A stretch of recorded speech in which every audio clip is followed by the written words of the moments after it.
Oh yeah, so chapter 4. The new house, white like a dove, was inaugurated with the dance. Ursula got that idea from the afternoon when she saw Rebecca and Amaranta change into adolescence, and it could almost have been said that the main reason behind the construction was the desire to have a proper place for the girls to receive visitors. In order that nothing would be lacking in splendor, she worked like a galley slave as the repairs were underway, so that before they were finished, she had ordered costly necessities for the decorations, the table service, and the marvelous invention that was to arouse the astonishment of the town and the jubilation of the young people. The pianola. They delivered it broken down, packed in several boxes that were unloaded along with the Viennese furniture, the Bohemian crystal, the table service from the Indies Company, the tablecloths from Holland, and a rich variety of lamps and candlesticks, hangings and drapes.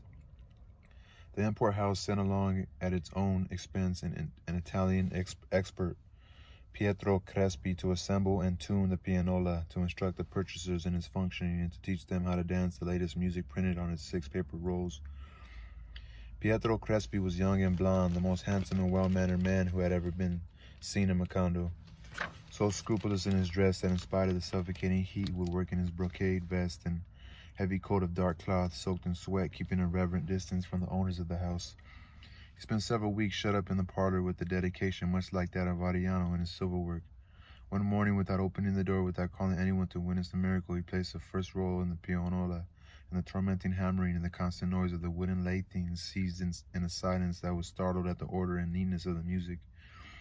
They all ran to the parlor. Jose Arcadio Buendia was as if struck by lightning, not because of the beauty of the melody, but because of the automatic working of the keys of the pianola, and he set up Melquiada's camera with the hope of getting a daguerreotype of the visible player, or the invisible player. That day the Italian had lunch with him. Rebecca and Amaranta, serving the table, were intimidated by the way in which the angelic man with pale and ringless hands manipulated the utensils. In the living room next to the parlor, Pietro Crespi taught them how to dance. He showed them the steps without touching them, keeping time with the metronome under the friendly eye of Ursula, who did not leave the room for a moment while her daughters had their lesson.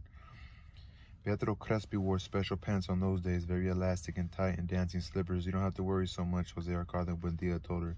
"The man's a fairy, but should not leave off her vigilance until the apprenticeship was over and the Italian left Macondo." Then they began to organize the party. Ursula drew up a strict guest list in which the only ones invited were the descendants of the founders, except for the family of Pilar Tenera, who by then had had 2 more children by unknown fathers. It was truly a high-class list, except that it was determined by feelings of friendship, for those favored were not only the oldest friends of Jose Arcadio Buendia's house since before they undertook the exodus and the founding of Macondo, but also their sons and grandsons, who were the constant companions of Ariano and Arcadio since infancy, and their daughters, who were the only ones who visited the house to embroider with Rebecca and Amaranta. Don Apolinar Moscota, the benevolent ruler whose activity had been reduced to the maintenance from his scanty resources of 2 policemen armed with wooden clubs, was a figurehead. In order to support the household expenses, his daughters had opened a sewing shop where they made flowers as well as guava delicacies and wrote love notes to order. But in spite of being modest and hardworking, the most beautiful girls in town and the most skilled at the new dances, they did not manage to be considered for the party. While Ursula and the girls unpacked furniture, polished silverware, and hung pictures of maidens and boats full of roses, which gave a breath of new life to the naked areas that the masons had built, Jose Arcadio Buendia stopped his pursuit of the image of God, convinced of his non-existence, and he took the pianola apart in order to decipher its magical secret. 2 days before the party, swamped in a shower of leftover keys and hammers, bungling in the midst of a mix-up of strings that would unroll in one direction and roll up again in the other, he succeeded in a fashion in putting the instrument back together. There had never been as many surprises and as much dashing about as in those days, but the new pitch lamps were lighted on the designated day and hour. The house was open, still smelling of resin and damp whitewash, and the children and grandchildren of the founders saw the porch with ferns and begonias, the quiet rooms, the garden saturated with the fragrance of roses, and they gathered together in the parlor, facing the unknown invention that had been covered with a white sheet. Those who were familiar with the piano, popular in other towns in the swamp, felt a little disheartened, but more bitter was Ursula's disappointment when she put in the first roll so that Amaranta and Rebecca could begin the dancing, and the mechanism did not work. Melquiades, almost blind by then, crumbling with decrepitude, used the arts of his timeless wisdom in an attempt to fix it. Finally, Jose Arcadio Buendia managed by mistake to move a device that was stuck, and the music came out, first in a burst and then in a flow of mixed-up notes, beating against the strings that had been put in without order or concert and had been tuned with temerity. The hammers let go, but the stubborn descendants of the 21 intrepid people who plowed through the mountains in search of the sea to the west avoided the reefs of the melodic mix-up, and the dancing went on until dawn. Pietro Crespi came back to repair the pianola. Rebecca and Amaranta helped him put the strings in order and helped him with their laughter at the mix-up of the melodies. It was extremely pleasant and so chaste in its way that Ursula seized her vigilance. On the eve of his departure, a farewell dance for him was improvised with the pianola, and with Rebecca he put on a skillful demonstration of modern dances. Arcadio and Amaranta matched them in a grace and skill, but the exhibition was interrupted because Pilar Tenero, who was at the door with the onlookers, had a fight, biting and hair-pulling with the woman who had dared to comment that Arcadia had a woman's behind. Toward midnight, Pietro Crespi took his leave with a sentimental little speech, and he promised to return very soon. Rebecca accompanied him to the door, and having closed up the house and put out the lamp, she went to her room to weep. It was inconsolable weeping that lasted for several days, the cause of which was known even by Amaranta. Her hermetism was not odd. Hermetism. Hermetism was not odd. Although she seemed expansive and cordial, she had a solitary character and an impenetrable heart. She was a splendid adolescent with long and firm bones, but she still insisted on using the small wooden rocking chair with which she had arrived at the house. Reinforced many times and with the arms gone, no one had discovered that even at that age she still had the habit of sucking her finger. That was why she would not lose an opportunity to lock herself in the bathroom and had acquired the habit of sleeping with her face to the wall. On rainy afternoons, embroidering with a group of friends on the begonia porch, she would lose the thread of the conversation, and a tear of nostalgia would saw her palate when she saw the strips of damp earth and the piles of mud that the earthworms had pushed up into the garden. Those secret tastes, defeated in the past by oranges and rhubarb, broke out into an irrepressible urge when she began to weep. When she went back to eating earth, the first time she did it almost out of curiosity, sure that the bad taste would be the best cure for the temptation, and in fact she could not bear the earth in her mouth.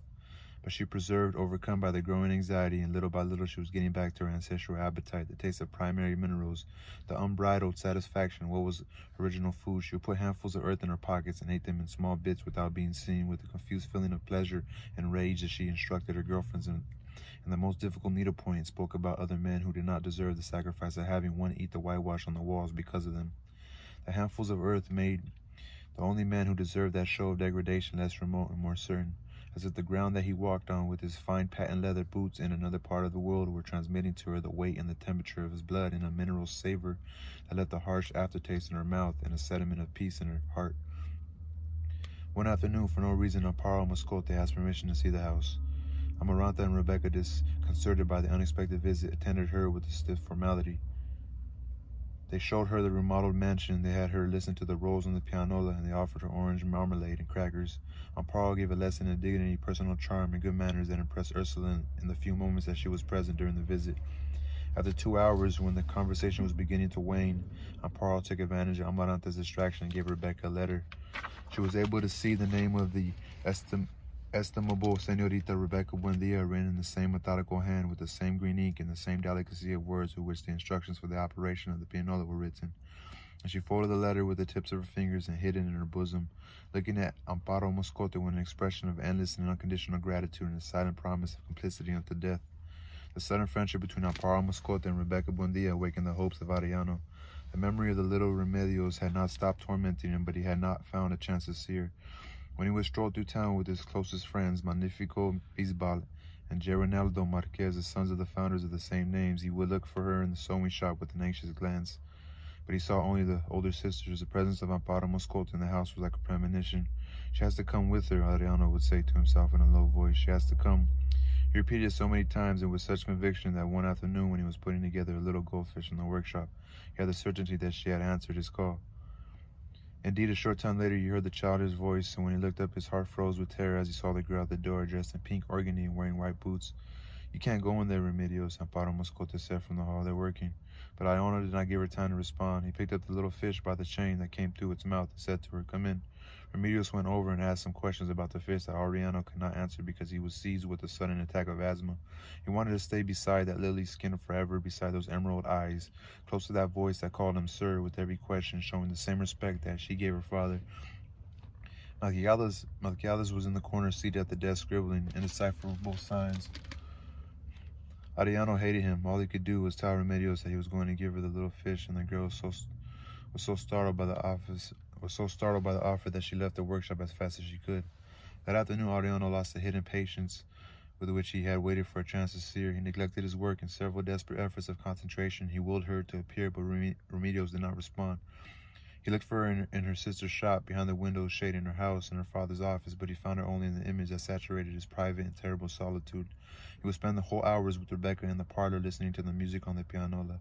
She was listening to it because it was the music with which Pietro Crespi had taught them how to dance. Ariano listened to it simply because everything, even music, reminded him of Remedios. The house became full of love. Ariano expressed it in the poetry that had no beginning or end. He would write it on the harsh pieces of parchment that Melquiades gave him, on the bathroom walls, on the skin of his arms, and in all of it Remedios would appear transfigured. Remedios in the soporific air of 2 in the afternoon, Remedios in the soft breath of the roses, Remedios in the water clock secrets of the moths, Remedios in the steaming morning bread, Remedios everywhere, Remedios forever. Rebecca waited for her love at 4 in the afternoon. Embroidery by the window. She knew that the mailman's mule arrived only every 2 weeks, but she always waited for him, convinced that it was going to arrive on some other day. By mistake, it happened quite the opposite. Once the mule did not come on the usual day. Mad with desperation, Rebecca got up in the middle of the night and ate handfuls of earth in the garden with a suicidal drive, weeping with pain and fury, chewing tender earthworms and chipping her teeth on snail shells. She vomited until dawn. She fell into a state of feverish prostration, lost consciousness, and her heart went into a shameless delirium. Ursula, scandalized, forced the lock on her trunk and found at the bottom, tied together with pink ribbons, the 16 perfumed letters and the skeletons of leaves and petals preserved in old books, and the dried butterflies that turned to powder at the touch. It was the land. Ariano was the only one capable of understanding such desolation. That afternoon, while Ursula was trying to rescue Rebecca from the slow delirium, he went with Magnifico Visbal and Gabriel Marquez to Cantarino's store. Ariano was the only one capable of understanding such desolation. That afternoon, while Ursula was trying to rescue Rebecca from the slow delirium, he went with Magnifico Visbal and Gabriel Marquez to Cantarino's store. The establishment had been expanded with a gallery of wooden rooms where single women who smelled of dead flowers lived. A group made up of an accordion and drums played the songs of Francisco the man who had not been seen in Meccano for several years. The 3 friends drank fermented cane juice. Magnifico and Geronardo, contemporaries of Ariano but more skilled in the ways of the world, drank methodically with the women seated on their laps. One of the women, withered and with gold work on her teeth, gave Ariano a caress that made him shudder. He rejected her. He had discovered that the more he drank, the more he thought about Remedios, but he could bear the torture of his recollections better. He did not know exactly when he began to float. He saw his friends and the woman sailing in a radiant glow without weight or mass, saying words that did not come out of their mouths and making mysterious signals that did not correspond to their expressions. Catarino put a hand on his shoulder and said to him, "It's going on 11. Ariano turned his head, saw the enormous disfigured face with the felt flower behind the ear, and then he lost his memory, as during the times of forgetfulness, and he recovered it on a strange dawn and in a room that was completely foreign, where Pilar Tinera stood in her slip, barefoot, her hair down, holding a lamp over him. Startled with disbelief, Ariano checked his feet and raised his head. He did not know how he had come there, but he knew what his aim was because he had carried it hidden since infancy in an inviolable backwater of his heart. "I've come to sleep with you," he said. His clothes were smeared with mud and vomit. Pilar Tenera, who lived alone at the time with her 2 younger children, did not ask him any questions. She took him to bed. She cleared his face with a damp cloth, took off his clothes, and then got completely undressed and lowered the mosquito netting so that her children would not see them if they woke up. She had become tired of waiting for the man who would say, of the men who left, the countless men who missed the road to her house, confused by the uncertainty of the cards. During the wait, her skin had become wrinkled, her breast had withered, the coals of her heart had gone out. She felt for Ariano in the darkness, put her hand on his stomach, and kissed him on the neck with a maternal tenderness. "My poor child," she murmured. Ariano shuddered with the calm skill without the slightest misstep. He left his accumulated grief behind and found Remedios changed into a swamp without horizons, smelling of a raw animal and recently ironed clothes. When he came to the surface, he was weeping. First, they were involuntary and broken sobs, and he emptied himself out into an unleashed flow, feeling that something swollen and painful had burst inside of him. She waited, scratching his head with the tips of her fingers until his body got rid of the dark material that would not let him live. Then Pilar Tenera asked him, "Who is it?" Ariano told her. She let out a laugh that in other times frying the doves and that now did not even wake up the children. "You'll have to raise her first," she mocked, but underneath the mockery, Ariano found a reservoir of understanding. When he went out of the room, leaving behind not only his doubts about his virility, virility, but also the bitter weight that his heart had borne for so many months, Pilar Tenera made him a spontaneous promise. "I'm going to talk to the girl," she told him, "and you'll see what I'll serve her on the tray. You'll see what I serve her on the tray." She kept her promise, but it was a bad moment because the house had lost its peace of former days. When she discovered Rebecca's passion, which was impossible to keep secret because of her shouts, Amaranta suffered an attack of fever. She also suffered from the barb of a lonely love. Shut up in the bathroom, she would release herself from the torment of a hopeless passion by writing feverish letters, which she finally hid in the bottom of her trunk. Ursula barely had the strength to take care of the two sick girls. She was unable, after prolonged and insidious interrogations, to ascertain the causes of Amaranta's prostration.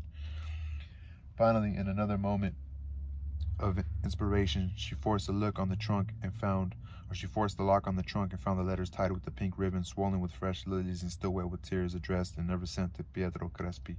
Weeping with rage, she cursed the day that it had occurred to her to buy the pianola, and she forbade the embroidery lessons and decreed a kind of mourning with no one dead, which was to be prolonged until the daughters got over their hopes. Useless was the intervention of Jose Arcadio Buendia, who had modified his first impression of Pietro Crespi and admired his ability in the manipulation of musical machines, so that when Pilar Tenera told Ariano that Remedios had decided on marriage, he could see that the news would give his parents more trouble. Invited to the parlor for a formal interview, Jose Arcadio Buendia grew red with indignation. "Love is a disease," he thundered. "With so many pretty and decent girls around, the only thing that occurs to you is to get married to the daughter of our enemy." But Ursula agreed with the choice. She confessed her affection for the 7 Moscote sisters, for their beauty, their ability for work, their modesty, and their good manners. And she celebrated her son's prudence, conquered by his wife's enthusiasm. Jose Arcadio Buendia then laid down one condition. Rebecca, who was the one he wanted, would marry Pietro Crespi. Who wants Rebecca? And their good manners, and she celebrated her son's prudence. Conquered by his wife's enthusiasm, Jose Arcadio Buendia then laid down one condition. Rebecca, who was the one he wanted, would marry Pietro Crespi. Ursula would take Amaranta on a trip to the capital of the province when she had time, so that the contact with different people would alleviate her disappointment. Rebecca got her health back, but just as soon as she heard of the agreement, and she wrote her fiancé a jubilant letter that she submitted to her parents' approval and put into the mail without the use of any intermediaries. Amaranta pretended to accept the decision, and little by little she recovered from her fevers, but she promised herself that Rebecca would marry only over her dead body. The following Saturday, Jose Arcadio Buendia put on his dark suit, his celluloid collar, and the deerskin boots that he had worn for the first time the night of the party, and went to ask for the hand of Remedios Moscote. The magistrate and his wife received him, pleased and worried at the same time, for they did not know the reason for the unexpected visit, and they thought that he was confused about the name of the intended bride. In order to remove the mistake, the mother woke Remedios up and carried her into the living room, still drowsy from sleep. They asked her if it was true that she had decided to get married, and she answered, whimpering, that she only wanted them to let her sleep. Jose Arcadio Buendia, understanding the distress of the Moscotes, went to clear things up with Ariano. When he returned, the Moscotes had put on formal clothing, had rearranged the furniture, and put fresh flowers in the vases, and were waiting in the company of their older daughters. Overwhelmed by the unpleasantness of the occasion and the bothersome hard collar, Jose Arcadio Buendia confirmed the fact that Remedios indeed was the chosen one. "It doesn't make sense," Don Apolinar Moscote said with consternation. "We have 6 daughters, all unmarried and at the age where they deserve it, who would be delighted to be honorable wife of a gentleman as serious as hardworking as your son." And Arielito lays his eyes precisely on the one who still wets her bed. His wife, a well-preserved woman with afflicted eyelids and expression, scolded his mistake. When they finished their fruit punch, they willingly accepted Ariano's decision, except that Senora Moscote begged the favor of speaking to Ursula alone, intrigued, protesting that they were involving her in the men's affairs, but really feeling deep emotion. Ursula went to visit her the next day. A half hour later, she returned with the news that Remedios had not reached puberty. Ariano did not consider that a serious barrier. He had waited so long that he could wait as long as necessary until his bride reached the age of conception. The newfound harmony was interrupted by the death of Melquiades. Although it was a foreseeable event, the circumstances were not. A few months after his return, a process of aging had taken place in him that was so rapid and critical that soon he was treated as one of those useless great-grandfathers who wandered about the bedrooms like shades. Dragging their feet, remembering better times aloud, and whom no one bothers about or remembers really until the morning they find them dead in their bed. At first, Jose Arcadio Buendia helped him in his work, enthusiastic over the novelty of the daguerreotypes and the predictions of Nostradamus, but little by little he began abandoning him to his solitude, for communication was becoming increasingly difficult. He was losing his sight and his bearing. He seemed to confuse the people he was speaking to with others he had known in remote epochs of mankind. He would answer questions with the complex hodgepodge of languages. He would walk along, groping in the air, although he passed between objects with an inexplicable fluidity, as if he were endowed with some instinctive direction based on an immediate prescience. One day he forgot to put in his false teeth, which at night he left in a glass of water beside his bed, and he never put them in again. When Ursula undertook the enlargement of the house, she had then built him a special room next to Ariano's workshop, far from the noise and bustle of the house, with the window flooded with light, and a bookcase where she herself put in order the books that were almost destroyed by dust and moss, the flaky stacks of paper covered with indecipherable signs, and the glass with its false teeth where some aquatic plants with tiny yellow flowers had taken root. That new place seemed to please Melquiades because he was never seen anywhere, not even in the dining room. He only went to Ariano's workshop, where he would spend hours on end scribbling his enigmatic literature on the parchments that he had brought with him, and that seemed to have been made out of some dry material that crumpled like puff paste. There he ate the meals that Visitacion brought him twice a day, although on the last day he lost his appetite and fed only on vegetables. He soon acquired the forlorn look that one sees in vegetarians. His skin became covered with a thin moss, similar to that which flourished on the antique vest that he never took off, and his breath exhaled the odor of a sleeping animal.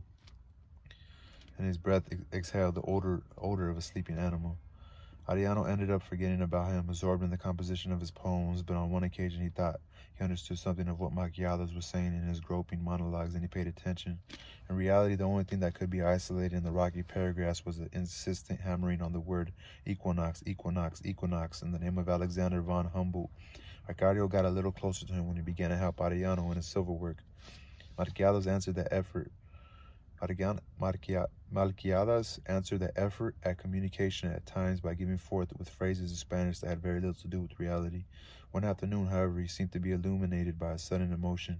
Years later, facing the firing squad, Arcadio would remember the trembling with which Melquiades made him listen to several pages of his impenetrable writing, which of course he did not understand, but which when read aloud were like encyclicals being chanted.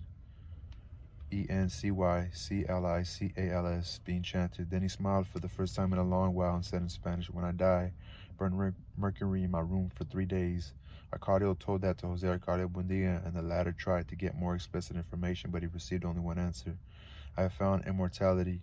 When Melquiades' breathing began to smell, Arcadio took him to bathe in the river on Thursday mornings. He seemed to get better. He would undress and get into the water with the boys, and his mysterious sense of orientation would allow him to avoid the deep and dangerous spots. "We come from the water," he said on a certain occasion. Much time passed in that way without anyone seeing him in the house, except on the night when he made a pathetic effort to fix the pianola, and when he would go to the river with Arcadio carrying under his arm a gourd and a bar of palm oil soap wrapped in a towel. On Thursday, before they called him to go to the river, Ariano heard him say, "I have died of fever on the dunes of Singapore." That day he went into the water at a bad spot, and they did not find him until the following day, a few miles downstream, washed up on a bright bend in the river, and with a solitary vulture sitting on his stomach. Over the scandalized protests of Ursula, who wept with more grief than she had had for her own father, Jose Arcadio Buendia was opposed to the burying him. "He is immortal," he said, and he himself revealed the formula of his resurrection. He brought out the forgotten water pipe and put a kettle of mercury to boil next to the body, which little by little was filling with blue bubbles. Down at Pilona, Moscote ventured to remind him that an unburied, drowned man was a danger to the public health. "None of that, because he's alive," was the answer of Jose Arcadio Buendia, who finished the 72 hours with the mercurial incense, as the body was already beginning to burst with the livid fluorescence, the soft whistles of which impregnated the house with a pestilential vapor.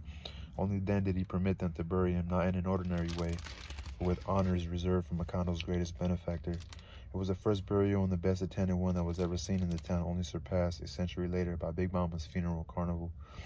They buried him in a grave dug in the center of the plot destined for the cemetery, with a stone on which they wrote the only thing they knew about him, Malquiadas.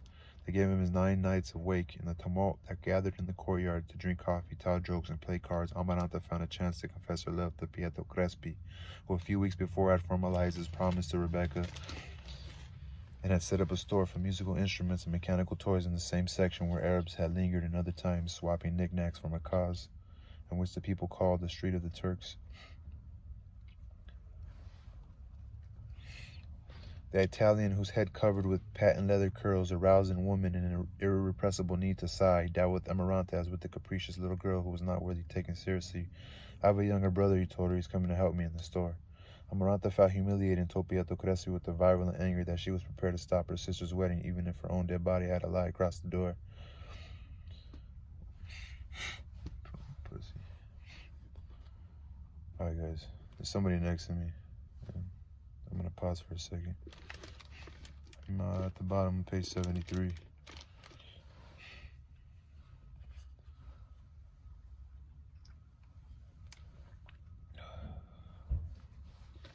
The Italian was so impressed by the dramatics of the threat that he could not resist the temptation to mention it to Rebecca. That was how Aramanto's trip, always put off by Ursula's work, was arranged in less than a week.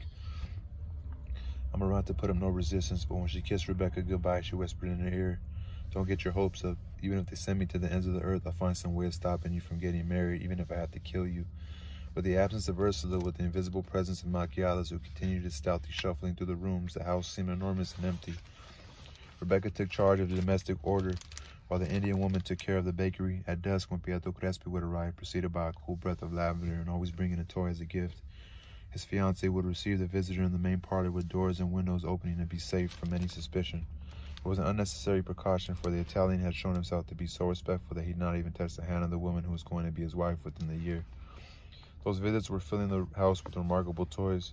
Mechanical ballerinas, music boxes, acrobatic monkeys, trotting horses, clowns who played the tambourine, the rich and startling mechanic fauna that Pietro Crespi brought. Dissipated Jose Buendia's affliction over the death of Malquiadas and carried him back to his old days as an alchemist. He lived at the time in a paradise of disemboweled animals, mechanisms that had been taken apart, in an attempt to perfect them with a system of perpetual motion based upon the principles of the pendulum. Ariano, for his part, had neglected the workshop in order to teach little Remedios to read and write. At first, the child preferred her dolls to the man who would come every afternoon, and was responsible for being separated from her toys in order to be bathed and dressed and seated in the parlor to receive the visitor.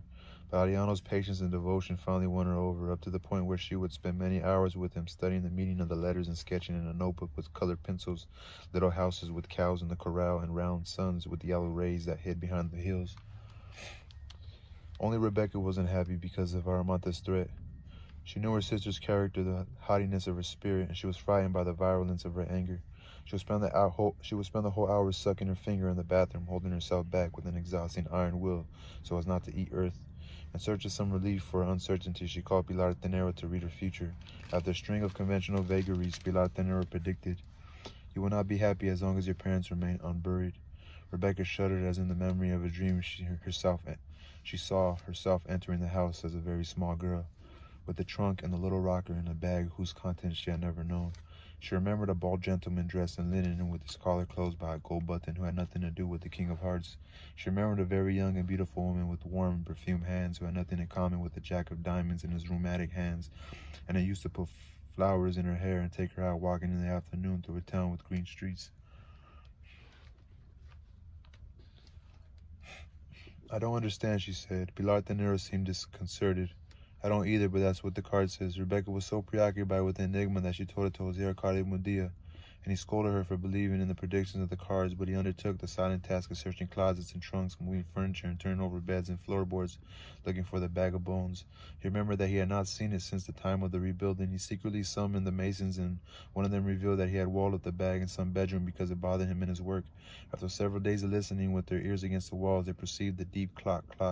They penetrated the wall, and there were the bones in the intact bag. They buried it the same day in a grave without a stone next to that of Malquiadas, and Jose Arcadio Buendia returned home free of a burden that for a moment had weighed on his conscience as much as the memory of Prudencio Aguilar.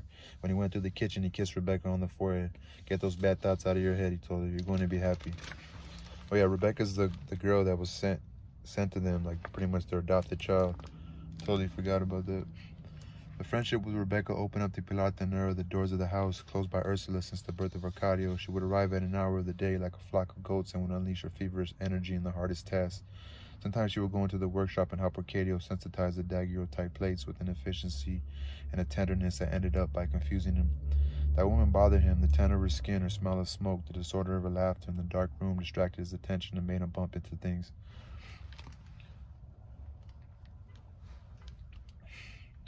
On a certain occasion, Ariano was there working on his silver, and Pilar Tenero leaned over the table to admire his laborious patience.